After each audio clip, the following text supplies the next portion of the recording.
Welcome back to the Drive Collective YouTube channel and another episode of Talking Cars. Now, I don't know about you, but growing up in the early 2000s and watching Top Gear week in, week out, I always thought that to be a proper petrolhead, you had to own an Alfa Romeo. So today we've got two stunning Alfa Romeos, a Giulia Quadrifoglio and a 147 GTA. Let's go and talk about these cars.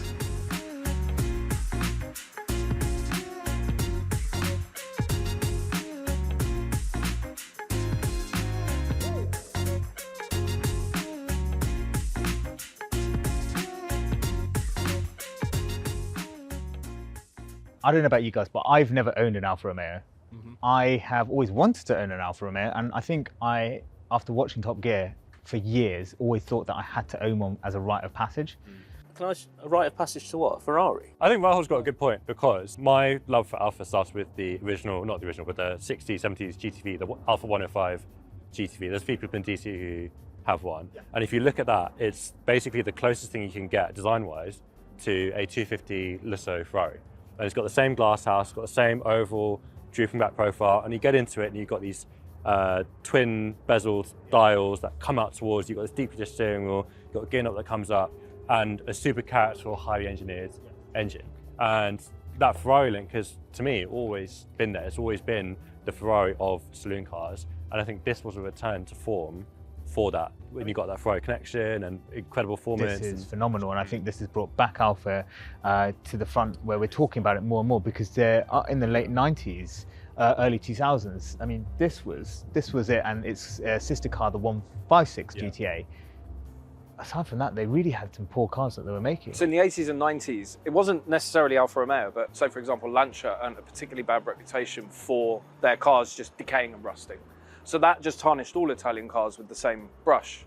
So everyone thinks that they made a load of rubbish cars, but everyone forgets about, I don't know, cars like the 164, the 155. These were all absolutely incredible, wonderful, beautiful cars. They just maybe perhaps weren't quite as reliable as what the Germans were offering at the same time by reputation. And I think they still made fantastic cars, but also their price point was lower as well. People seem to forget that. The equivalent Alfa Romeo was always 10 to 15% cheaper. Yeah. Let's say, give or take, compared to the rival German brands. I mean, bearing in mind that, because I think you and I were definitely probably not able to buy a car in the 90s and the early 2000s, whilst you were. But did you ever find yourself gravitating towards an Alfa Romeo, or ever thinking about an Alfa Romeo? Yeah, so probably the GTV and the 156 Sport Wagon. I think one thing that has always appealed to me about Alfas is the colour contrast with the interiors. So you might get a black car with a lovely biscuit interior, and I know that they always have amazing V6 engines. To Alessandro's point, have that reliability thing in your head, and it's probably unfair, but that was in the early 2000s when I was considering my first sort of sports car. A big part of the problem is the dealer network in the UK. If you look at it now, even the numbers that they have now, they've never been any bigger than that I can remember, or certainly not in my lifetime of memory. And their reputation and their customer service delivery was awful relative to any of the major German brands, and also who invested properly into the marketing of their product and the servicing of their product. Because these were, people loved them and thought they were sort of brilliant, but they never recommended one. They were rowdy as well. They were rowdy. They were known as being quite rowdy. And they would never have said you could genuinely buy this instead of the equivalent something else. Yeah, this had the best power to price ratio of all the hot hatches. It was relatively cheap and had way more power than anything else. It was basically a hot rod that was fairly unrefined. It had massive torque steer, and it had a bit of a reputation for being quite a rowdy car, but you bought it because you loved the engine, you loved the exhaust note, and it kind of occupied a similar space to the Vauxhall Astra VXR in terms of being just a hot rod that you buy, and you might go to Ford or VW for a better overall package, in terms of like handling and powertrain implementation, but that was the hot rod of its time. And I think that's what they changed with this. Not only was this the hot rod, this was 500 brake when the M3 was 420, but also the chassis was super, super well sorted compared to its competitors. And it's interesting though, because that's the first car that I seriously considered when I was looking at M3 Saloon, or even an M5 or C63. Every forum would also feature that as an option. People would say the Quadrifoglio is absolutely amazing. So you asked if you can be a petrolhead if you haven't had an Alfa. I would argue that all came about from early 2000 Top Gear, and at that point, Clarkson, May, and I think Hammer's a bit younger, but they're all kind of pre-Gen X, like in their mid-50s, and they grew up during a time, arguably they saw the complete high point of Alfa from the 60s to 80s, and you had the 105 GTV, 2000, 1750, you had the GTV6. These are incredible products. They had flaws, they rusted away, while you're looking at them, but they were beautiful cars on the right day. They were really well designed, had amazing engines for the time, amazing power to weight ratio for the time, amazing chassis. You could argue that Alfa kind of went into a malaise era between the 80s and the mid-2010s. They had some beautiful products like this, the 147 GTA and the 156 GTA with the booster engines. But aside from that, I would argue when Clarkson says you can't be a petrol if you've never had an Alfa, I don't think he was talking about a diesel 159, to be honest. I think he was talking about that golden era of Alfa. So I think for our generation, it's not as relevant. For the non-petrol head market, so for example, my father-in-law bought a 156 because for him, he felt that a car has to be, if he was going to get one car, and he's not massively into cars, but he likes cars, he had to buy a 156 as he has to have it as a tick box on his life list. And I think for a lot of people, I think Alfa Romeo does actually mean a lot to people. And I think that is the history of the brand, and I think because it's been in popular movies like The Graduate, not for our generation, but like The Graduate having an Alfa Romeo Spider. I remember like my dad sat me down and made me watch The Godfather with him. And then there's a very famous Alfa Romeo 6C, which is a stunning car, which actually got blown up in the scene with Michael Corleone and his wife in Sicily. And I think those cars definitely hark to maybe a generation above us. And I think that gap between the 90s and the 2000s, they lost a lot of people like myself, people like you to a certain extent. And what's quite nice to see is that they're coming back with the Quadrifoglio and the Giulia, and they're getting back onto somewhat of a reputation that makes people want it because it's desirable. When Alfa first started, they were making the best cars in the world, the fastest, most luxurious, most beautiful cars in the world. That was in like early 1900s. By the time we got to the 1960s, they still retained this reputation of making extremely high-end premium saloon cars. They're competing with BMW, but at twice the price point, and with incredible engineering behind them. I mean, the 60s GTV had a twin-cam all-alloy engine with a fairly incredible power-to-displacement ratio, and a 5-speed gearbox in 1965, limited slip diff, a really sophisticated rear suspension for what it was, transaxle gearbox, all sorts of technological innovations that you wouldn't see for many, many years, all disc brakes all around. So at the time they were leading and they were making very, very expensive cars for quite wealthy people. I think the Alfa Spider, the one that you saw in The Graduate, was the same price as an E-Type at the time. And the E-Type had like a 3 or 4 litre big straight six. Yeah, because they had 4 generations of that car because it went from the 60s all the way to the 90s. Yes. And it remained unchanged pretty much throughout. So what happened? I think a lack of investment and also various different economic things meant that it was no longer profitable for them to make really, really high-end saloon cars for ordinary people. So they had to compete on cost. So and that's when he started almost getting what Mercedes did in the early 2000s. Exactly. Yeah. And also kind of what happened to Jaguar. You had this very engineering-led car company. Yes, exactly. And then it kind of fell victim to quite boring economic factors. I think the thing is that with Alfa Romeos, there's a lot of racing pedigree behind them. If you were to think about where Enzo Ferrari started, he started as one of the racing drivers at Alfa Romeo, and then he became an engineer at Alfa Romeo, and then he moved on to his own brand Ferrari when Alfa Romeo went into some troubled times. So the racing pedigree, I think, going back to the whole thing about Jeremy Clarkson and James May, so for people of a generation maybe above us, the racing pedigree is a big thing. Things like the 33 Stradale was an absolutely beautiful car. And I think that for a lot of the older generation may evoke that sense of feeling, and then they could access it with things like the GTV6, things like the little Alfa Juniors back in the 60s and 70s. Well, particularly because they competed in touring cars, right? So do you think this has a parallel with our previous discussion around M cars? So we can resonate as BMW people with M cars. That's the generation that is the most closest to us. I don't think it tends to be that a particular generation has focused on a brand. I think all of the brands have appealed for their various different reasons to all generations. What I've noticed is that people tend to love the era of cars that came right before they're born.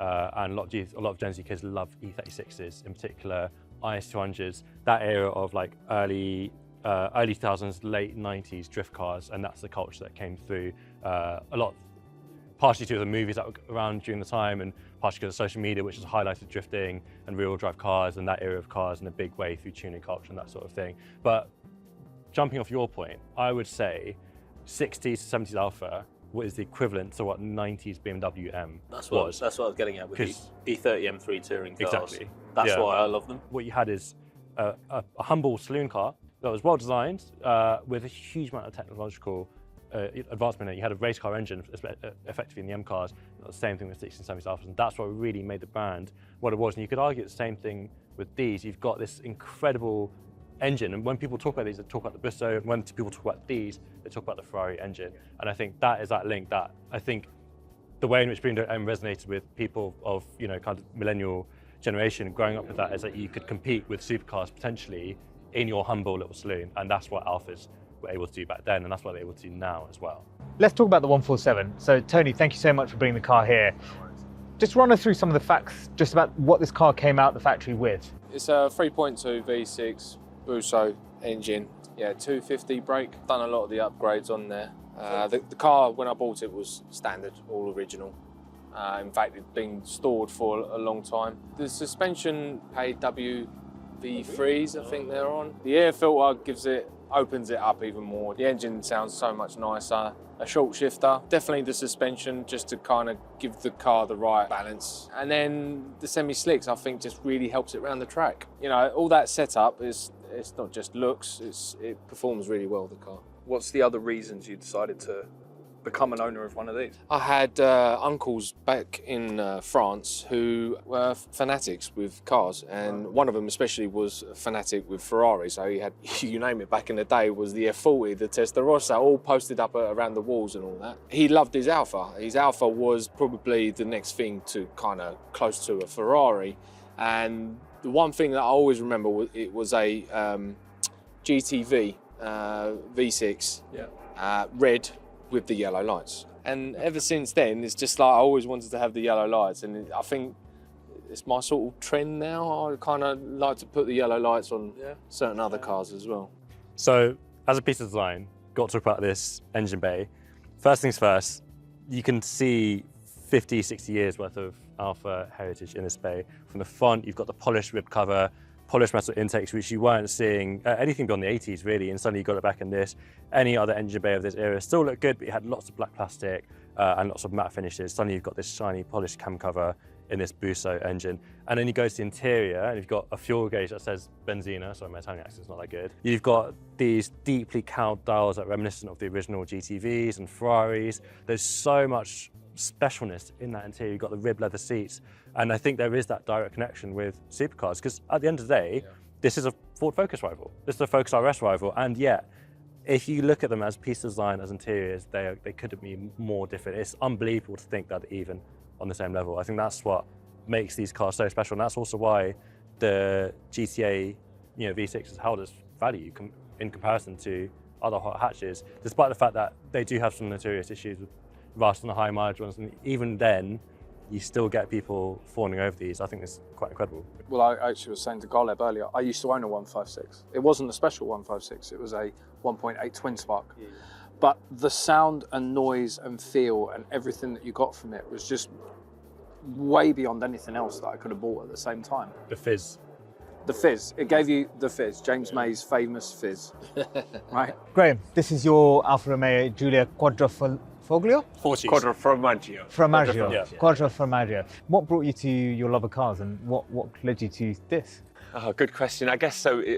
Cars are in my family. Like my mum and dad used to rally a classic Mini. So as a husband and wife team, so my dad was driving, my mum was navigating, page notes and everything. But it just kind of we grew up sort of in that environment. Like very, very lucky in that respect. What brought you on to buying this? I had a E39 M5 and I'd sold that and was looking for something to kind of replace it. I like that Clarkson philosophy of you've got to have an Alfa at some point.